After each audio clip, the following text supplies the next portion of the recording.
다음 주 방미를 앞두고 있는 윤석열 대통령, 로이터 인터뷰 내용을 놓고서 러시아와 중국이 강하게 반발하고 있는데요. 우리 외교부도 과거와는 달리 러시아에 달려있다라고 응수하고 말 참견하지 말라는 중국에 대해선 심각한 외교 결례라고 비판하고 있습니다. 네, 일각에서는 러시아와 중국에 대해서 전략적 모호성을 벗어나려는 외교 전략을 취하는 게 아니냐는 분석도 나오는데요.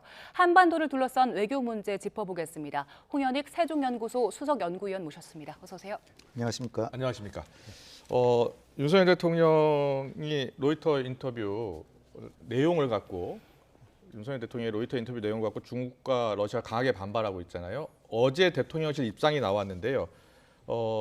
우리 우크라이나 무기 지원 가능성에 대해서는 러시아에 달려있다 이런 표현이 들어갔습니다. 네. 그 대통령실의 대응에 대해서는 어떤 생각을 갖고 계세요? 글쎄 뭐 대통령께서 직접 얘기하신 거니까 네. 정부로서는 그 말의 무게가 실려야 되잖아요. 예. 그러니까 러시아가 어떻게까지 반응했냐면 북한에다가 최첨단 무기를 줬을 때 네. 한국이 좋겠냐. 예. 우리가 지금 우크라이나하고 전쟁을 하고 있는데 네. 거기다가 탄약을 주면 그 탄약에 의해서 러시아 사람들이 죽는데 그렇다면 한국이 우리하고 적국으로 가는 걸 원하느냐 뭐 이런 식의 얘기를 계속해서 여러 사람이 했잖아요. 예. 그런데 대통령께서 얘기하셨기 때문에 우리 정부로서도 우리가 대통령이 뭐 지원하겠다라고 얘기한 것은 아니고 네네. 조건부였거든요. 그러니까 예. 대량 살상 행위를 하지 마라. 네. 또는 민간인 학살하는 거는 그거는 우리도 용납 못한다. 아. 그 다음에 이제 국제법을 어기지 마라. 이거 예. 세 가지인데 네네. 대통령이 주겠다고 한 게 아니라 조건부인데 아직 그 조건을 당신들이 잘 지키고 있을 거 아니냐. 그러니까 잘 그 인도적으로 전쟁을 하더라도 네. 법에 따라서 또 민간인 살상 이런 걸 안 하면 우리가 무기 지원할 일은 없다 이렇게 예. 하는데 제가 약간 이제 우려하는 거는 이 그 여기저기 뭐 방송이나 신문에서 보도가 있었잖아요. 예. 뭐 다 합쳐 보면 크게 보면 미국의 50만 발의 155mm 포탄을 대여해 줬다. 예. 그리고 작년 11월 달에 약 10만 발. 그리고 그 기밀 문서 노출된 데 나온 33만 발. 그다음에 그게 어디서 쓰냐면 우리가 생산하는 K9 자주포에 쓰는 거거든요. 네. K9 자주포를 전달할 때 7만 발. 그러면 50만 발을 이제 그 빌려주는 걸로 제가 이제 알고 이렇게 종합해 보면 그렇습니다. 그런 모양새인데 그러니까 결국은 지금 앞으로 지원하겠다가 아니라 이미 지원했을 가능성도 배제할 수 없는 거죠. 그런데 그것을 지금 우크라이나 준 건 아니고 네. 브레멘이라고 하는 독일 항구에 보낸 것으로 추정이 됩니다. 네. 그러니까 아직 미군의 손에 있는 거죠. 그러니까 예. 우크라이나 지원은 우리는 안 했다라고 할 여지가 아직 있기 때문에 그 부분에서 러시아도 한국과의 관계를 그렇게 뭐 해치고 싶지는 않은 모양새예요. 예. 일본에 대해서도 굉장히 경고하고 뭐 사할린 유전에 대해서도 뭐 가스전 문제도 삼고 그랬는데 네. 아직 그 사업은 계속하고 있고 그렇군요. 한국의 입장을 이제 러시아도 중시하고 있는데 그런 상황에서 이제 향후에는 적어도 그러지 말라라는 경고를 한다고 저는 보고 있습니다. 네. 그러니까 지금 한 번 더 하면은 이제부터는 러시아도 뭔가 하겠다 이런 경고가 아닌가. 예. 지금 이미 관계가 끝났다는 아닌 것 같고. 예. 예. 그러면 그 러시아에서 했던 뭐 북한에서 러시아산 무기를 보게 될 수도 있다 이런 취지의 발언이 네. 있었잖아요. 예.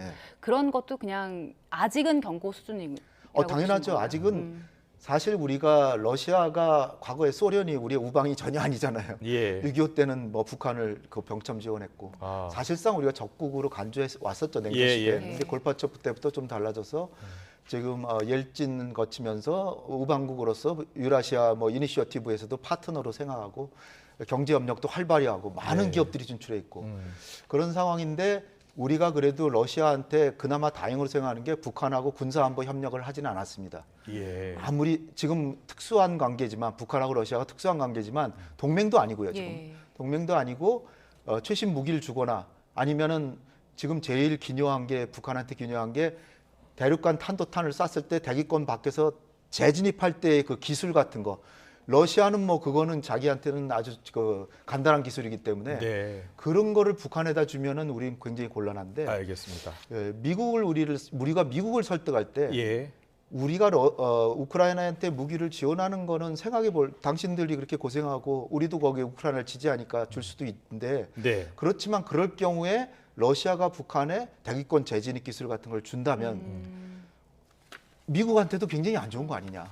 그런 식으로 조금 미국을 달랠 수도 있지 않을까 이런 생각도 해봅니다. 그렇군요. 그런데 보니까 지금 우리가 한미 정상회담을 앞두고 있는 그런 네. 상황이고요.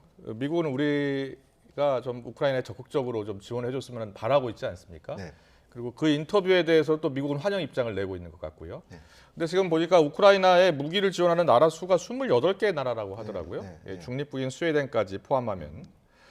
그래서 이 한미 정상회담 때 구체적으로 이게 논의되지 않을까 네. 이런 생각하는 분들이 있더라고요. 어떻게 예상하십니까? 미국으로서는 국빈으로 대접하고 그 바이든 대통령 취임 이후 두 번째 국빈 방문이라 그래요. 예. 그러니까 굉장히 우리한테 성의를 보이는 건 사실이죠. 예. 그리고 국회 상하원 합동 연설도 있고 그러니까 이게 의미가 깊고 금년이 또 한미 동맹 70주년이잖아요. 네. 그러니까 우리한테도 굉장히 중요한 정상회담이고 네. 우리는 반도체 걸려 있죠. 전기차, 배터리 또 뭐 그다음에 그 북한의 핵위협에 대한 확장 억지 뭐 이런 많은 것들이 걸려 있어서 네. 우리로서는 굉장히 중요한 정상회담이고 미국한테도 지금 이제 중국과 러시아, 북한을 겨냥해서 자유진영이 똘똘 뭉치자 하는데 한국의 입장이 굉장히 중요하잖아요. 예. 근데 이제 그 이런 환대와 화려한 의전 이런 거보다도 어떻게 보면 지금 우리가 꼭 챙겨야 될 중요한 의제들이 많기 때문에 예. 굉장히 대접도 잘 받고 백악관 만찬도 하고 뭐 그런 거는 상당히 고맙지만 네. 거기에 만족할 것이 아니라 우리가 반드시 챙겨와야 될 거는 꼭 챙기고 그리고 절대로 줘서는 안 될 거는 상당히 자제를 하시는 게 좋을 거라고는 생각해서 네. 이렇게 국빈 방문이라고 하는 게 반드시 고무적인 것만은 아니다. 네. 물론 뭐 좋긴 좋지만 예. 자칫하면 의전에 빠져서 실익을 못 챙기면은 이번엔 워낙 중요한 것들이 많이 걸려 있다. 예. 생각이 지금 뭐 우리 정부가 의전에 빠져서 네. 그 실익 문제에서 중요한 포인트를 놓쳐서는 안 되겠죠. 그렇죠. 예. 뭐 그러지 않을 것으로 믿고 그런데 중요한 포인트가요. 우리가 지금 북핵 위기가 계속 고조되고 있기 때문에 네. 우리가 북핵 위기를 막기 위해서 한미 동맹을 더 강화할 필요도 있잖아요. 예. 당연하죠. 예. 무엇보다도 북한이 작년 4월부터 핵으로 우리를 직접 위협하고 있고 예. 과거에는 뭐 자기네 전기가 부족해서 원자로 돌렸다 뭐 그러고 미국의 대북 적대시 정책 때문에 할 수 없이 핵을 개발하기 싫은데 했다 뭐 이런 식으로 하다가 예. 이제는 대북 적대시 정책 때문에 안 할 수가 없다. 네. 거기서 넘어서서 전쟁이 나면 북한의 군사력이 너무 피해를 많이 보기 때문에 그 군사력을 지키기 위해서 초전에 핵을 사용하겠다. 네. 누구한테 사용한다는 거예요? 우리한테 한다는 거예요. 음. 근데 우리는 한반도 비핵화 선언을 충실히 지켜서 없잖아요. 예. 그렇다면은 그 우리가 개발을 할 능력이 없는 게 아니라 할 수는 있는데 안 네. 하는 거니까 미국이나 그 국제사회 선의의 우리의 우방들이 한국에게 그 핵우산을 확실하게 제공은 해줘야 될 거 아닙니까? 근데 핵우산이 요번에 이제 한미 정상회담에서 한미연합훈련을 강화하고 확장 억제 전략 협의체도 뭐 내실화하고 그다음에 핵 기획부터 우리 참여시켜주고 하지만 그런 것이 사실 가장 핵심이 빠진 거예요. 뭐냐면은 북한이 우리를 공격하면 미국이 즉흥적으로 북한의 핵으로 보복해 준다는 거를 행동으로 보여줄 수 있는 거를 그걸 제도적으로 요번에 도장을 찍고 왔으면 좋겠는데 네. 그게 이제 그 91년에 철수한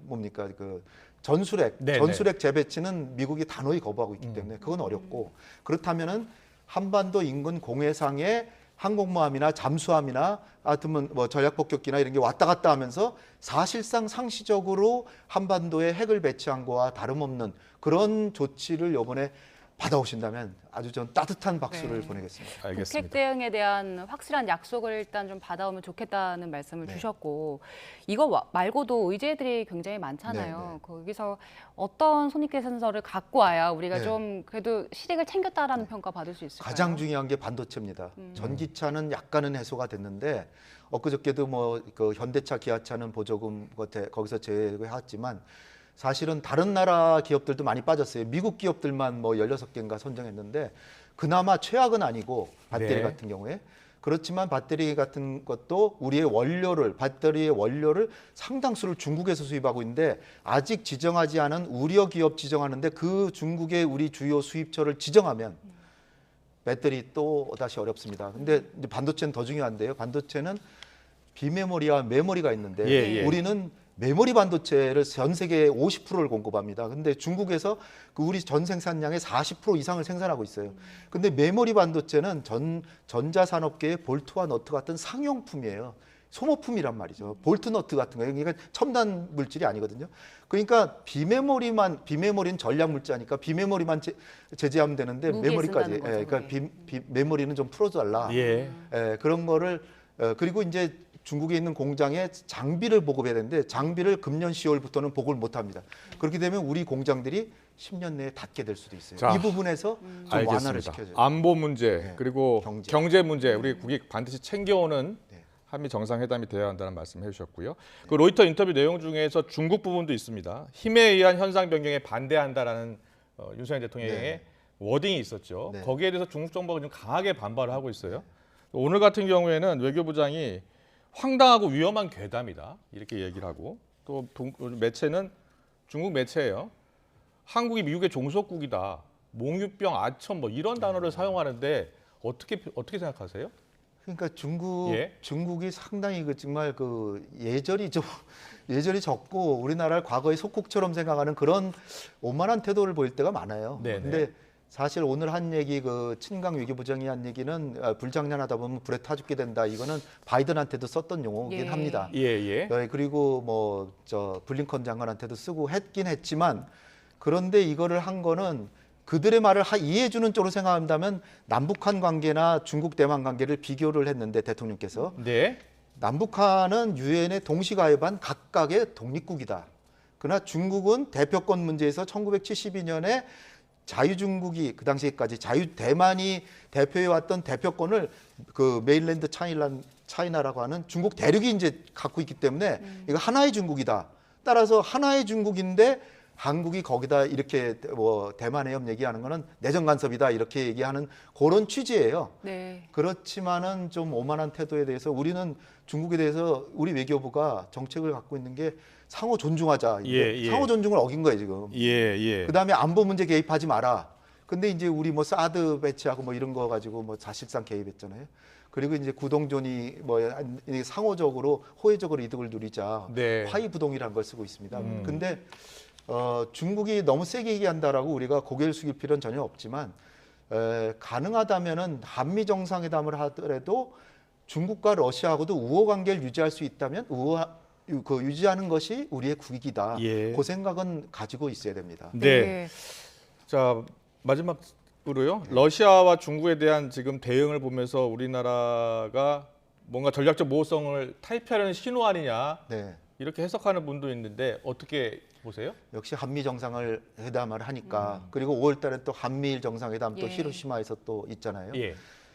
그래서 이제 우리 정부의 기조는 확실한 것 같아요. 한미일 안보 협력을 강화하고 또 이번에 가치 외교를 더 지향한다 이런 얘기인데. 예. 근데 이제 가치 외교는 사실 초강대국들은 누구나 하죠. 근데 네. 우리는 아직 세계 8위고 주변의 국가들은 우리보다 더 힘이 세잖아요. 그러니까 가치 외교하고 실용 외교를 이렇게 같이 병용할 수 있는 지혜를 발휘해줬으면 하는 간절한 바람입니다. 알겠습니다.